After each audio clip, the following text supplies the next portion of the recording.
Ray Bradbury does most of his writing here in a basement room of his West Los Angeles home. A highly disciplined man, he often works 7 days a week, turning out as many as 30 short stories a year.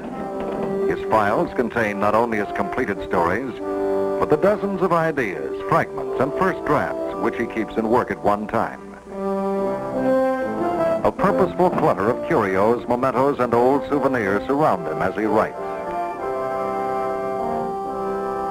A writer's past is the most important thing he has. Sometimes an object, a mask, a ticket stub, anything at all, helps me remember a whole experience. And out of that may come an idea for a story.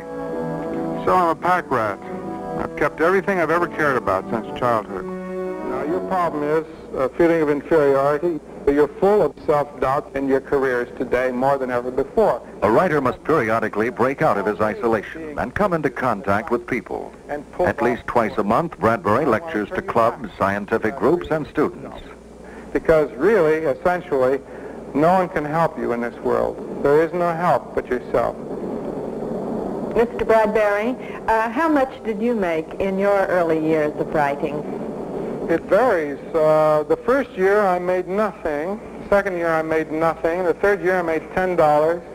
Fourth year I made $40. So I remember these. I got these indelibly stamped in there. The fifth year I made $80. Sixth year I made $200. Seventh year I made $800. Eighth year $1,200. Ninth year $2,000.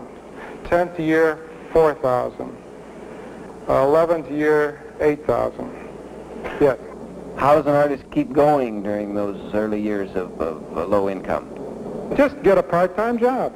Anything that's halfway decent. Usher in a theater. Unless you're a madman, you can't make do in the art field. You've got to be inspired and mad and excited and love it more than anything else in the world. And to hell with the relatives, and if any girl doesn't like what you're doing, out of your life. And if any of your friends, male friends, make fun of you, to hell with them. Out. And then you get rid of all the relatives at once, immediately. No more Thanksgiving dinners. But it has to be this kind of, I've got to do it. I've simply got to do it. And if you're not this excited, you can't win. Oh, this is great. I got out of acting when I was 21. The reason I'm here tonight is because I quit acting, because I couldn't remember the goddamn lines. But I discovered lecturing was a wonderful substitute, so I could just get up here and say anything I wanted to say off the top of my head. And tonight, there's a lot I want to say because I recognize the need of many of you to be writers, and you don't want to do the wrong things. But the best hygiene for beginning writers or intermediate writers is to write a hell of a lot of short stories. If you could write one short story a week, doesn't matter what the quality is to start, but at least you're practicing. And at the end of a year, you have 52 short stories, and I defy you to write 52 bad ones. It can't be done. It can't be done. At the end of 30 weeks or 40 weeks, or the end of the year, all of a sudden, a story will come that's just wonderful. That's what happened to me. I started writing when I was 12, and I was 22 before I wrote my first decent short story. That's a hell of a lot of writing, millions of words. The main thing I want to start with tonight is to get you to writing more short stories. And then you'll be in training, and you'll learn to compact things. You'll learn to look for ideas. And the psychological thing here is that every week you'll be happy. At the end of a week, you will have done something. But in a novel, you don't know where the hell you're going. At the end of a week, you don't feel all that good. At the end of a month, I've been through novels. I waited until I was 30 before I wrote my first novel. And that was Fahrenheit 451. It was worth waiting for, But, but I was fearful of novels. I recognize the danger of spending a year on something that might not be very good. And your second novel might not be very good, or your third one. But in the meantime, you could write 52 or 104 short stories. And you're learning your craft. That's the important thing. But if what you've got to do from this night forward is stuff your head with more different things from various fields, hygienically speaking. I'll give you a program to follow every night, very simple program, for the next 1,000 nights. Before you go to bed every night, read one short story. That'll take you 10 minutes, 15 minutes, okay? Then read one poem a night from the vast history of poetry. Stay away from most modern poems. It's crap. It's not poetry, huh? It's not poetry. Now, if you want to kid yourself and write lines that look like poems, go ahead and do it, but you'll go nowhere. But read the great poets. Go back and read Shakespeare. Read Alexander Pope. Read Robert Frost. Huh? But one poem a night, one short story a night, one essay a night for the next 1,000 nights. And from various fields, archaeology, zoology, biology, all the great philosophers of time, comparing them. Huh? Read the essays of Aldous Huxley. Read Lauren Isley, great anthropologist. So reread all the books of Lauren Isley. They're crammed with pomegranate ideas.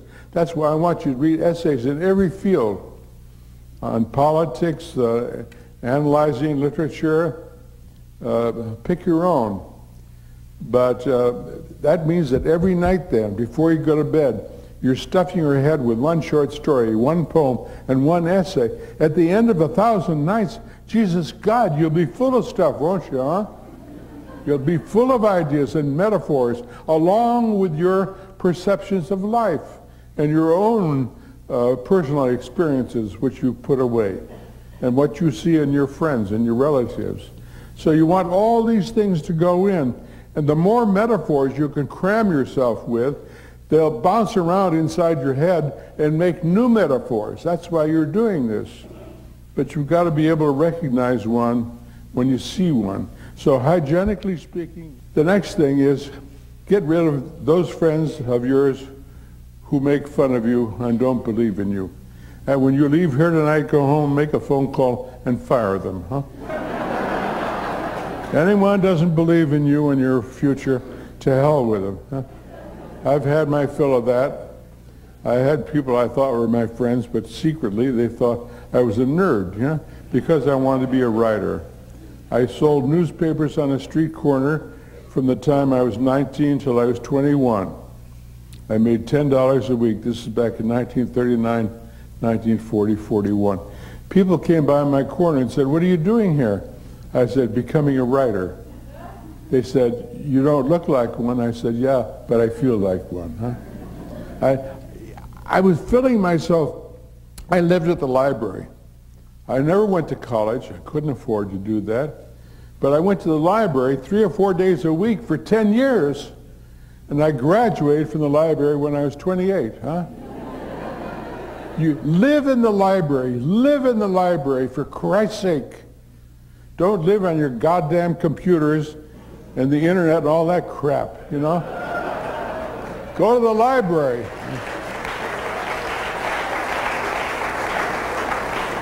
Don't let them flim-flam you into owning all these devices. They can be very valuable and very good for certain kinds of things. Certain kinds of businesses, great. But I lectured at the downtown library in L.A.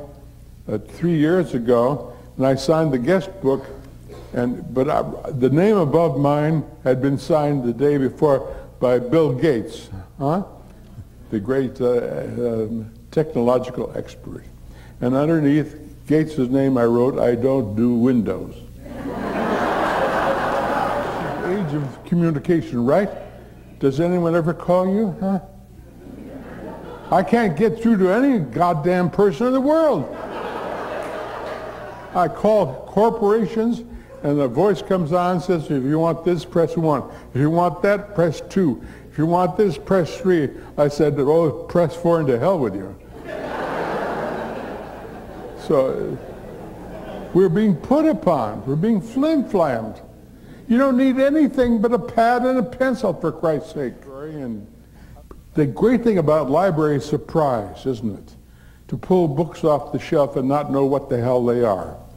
And all of a sudden, after you pulled 6 books out and said, no, that's not for me, no, I don't think this one, maybe that one. And finally you pick a 4th one out and you open it, and there you are, a mirror image of you. You're looking for someone like yourself, aren't you? I found someone like myself very late in life when I was 32 years old, George Bernard Shaw. We're twins. We're twins. Jesus, God, if I were to go to a desert island tomorrow, what books would I take with me? I'd take the Bible, of course. I'd take Shakespeare. And the 3rd book I'd take is the collected essays of George Bernard Shaw. His essays were just as fascinating as his plays. So I'll give you another diet here. Go get all the essays of George Bernard Shaw on politics, on religion, on women. Long before this age, he was writing about women and their past and their future. He wrote plays about them. He wrote essays. He had an opinion on everything. You've got to meet more opinionated essayists, And I'm sorry that he died long before I had a chance to do any traveling and meet up with him. But you can meet up with him in his books. Any world of 3 billion people weighted on hand, foot, ear, and eyeball by 50 billion robot devices is a science fiction world. And that's fine. I've always been in favor of a science that can prolong and beautify our lives. I believe in television, atomic power, and certainly computers. But when does an invention stop being a reasonable and worthwhile mechanism and start being a paranoically dangerous device? The problem of good and evil fascinates me as a writer. Our atomic knowledge destroys cancer or men. Our airplanes carry passengers or jellied gasoline bombs. The hairline, the human choice, is always there. I never learned to drive. As a kid, I saw too many fatal accidents, and I grew up hating the idea. Our automobiles slaughter 40,000 people a year, maim 100,000 more, and bring out the worst in men.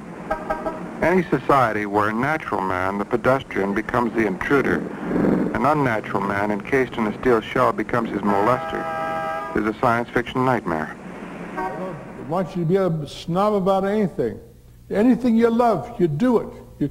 It's got to be with a great sense of fun. Writing is not a serious business. It's a joy and a celebration. You should be having fun at it. Ignore the authors who say, oh my God, what work, oh Jesus Christ, you know. Not to hell with that, It is not work.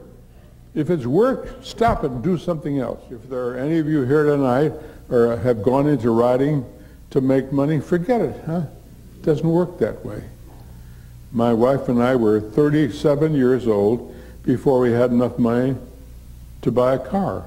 We had 4 kids by then. We needed a car. We got tired of hauling kids on and off the buses, Now, that's why I was on that street corner. And I started in the pulp magazines, and I worked my way up. My first sales were to Weird Tales and Super Science stories. I made $20 a story, $15 a story, $30 a story. All the stories in Dark Carnival, if any of you know the book, or The October Country, I sold for $20 a piece, or $30. Yet the damn book is still around, isn't it? Why? Because I was writing what I want to read.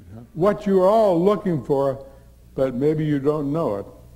What you're looking for in your writing and your life is for one person to come up to you and say, I love you because of what you do. I love you for what you do. I had my first experience like that when Martian Chronicles was published in the spring of 1950. I didn't know what I had done. The book sold just 5,000 copies, that's all. But I took the train to New York for the publication of the book. I arrived in Chicago. I had 2 hours between trains. I walked over to the Art Institute to meet with a friend for lunch. I got there. I looked up at the top of the stairs. There were a bunch of tourists up there who were gathered for a tour, I guess. But all of a sudden, they turned and walked down the stairs to me. And all 20 of these tourists were holding a copy of the Martian Chronicles. Huh? Can you imagine? Can you imagine? They were my lovers. They were my lovers. I'd never seen them before. And they handed their books over to be signed. And I knew what writing was all about. Huh? Not the money, not the money, but someone paying attention and saying, hey, you're okay. You're not nuts the way people said. We love you. We love you. Though Ray Bradbury's formal education ended with high school, his stories appear today in 15 college textbooks, along with those of Saroyan, Faulkner, Steinbeck, Poe. I'm a storyteller. That's all I've ever tried to be. I guess in ancient times I would have been somewhere in the marketplace, alongside the magician, delighting the people. I'd rather delight and entertain than anything else.